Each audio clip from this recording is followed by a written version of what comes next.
നിർമാല്യത്തിനായി നട തുറന്ന് അച്ഛൻ തിരുമേനി എന്നും ചെന്ന് കണ്ണനെ ഉണർത്തണം. അതാണ് പതിവ്. എന്നാൽ ഇന്ന് പതിവിലും വിപരീതമായി എന്തോ ഉണ്ട്.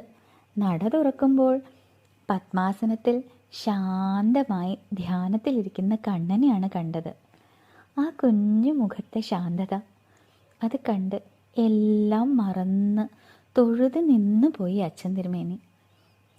അല്പസമയം കഴിഞ്ഞപ്പോൾ കണ്ണൻ്റെ സ്വരം കേട്ടു. ഓം ഭൂർഭുവസ്വഃ തത്സവിതുർവരേണ്യം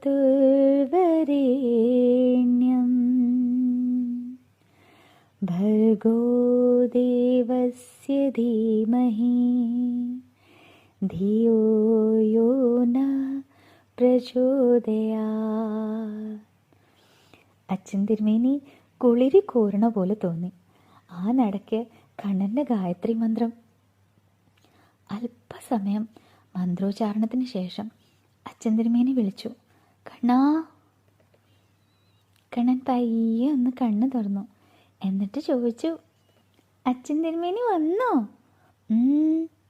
എന്താ അച്ഛൻ തിരുമേനി ഇന്ന് ഇങ്ങനെ നോക്കണേ? ഈ കാഴ്ച കണ്ട അച്ഛൻ തിരുമേനി എന്താ ചോദിക്കണ്ടേ? ഇതെന്താ കണ്ണാ ഇന്ന് ഇങ്ങനെ? അതോ, അത് പിന്നെ എപ്പോഴും പറയൂലേ, കണ്ണൻ അപ്പടി കുറുമ്പാണ്, കുറുമ്പനാണ്, കുറുമ്പിൻ്റെ പര്യായാണ് എന്നൊക്കെ. ഞാൻ നല്ല കുട്ടിയായതാ. കണ്ടില്ലേ, കുറുമ്പൊന്നുമില്ല. ആ കുഞ്ഞുണ്ണിയുടെ പൊട്ടി പൊട്ടി ചിരിയിൽ അച്ഛൻ തിരുമേനിയുടെ ഹൃദയം നിറഞ്ഞു.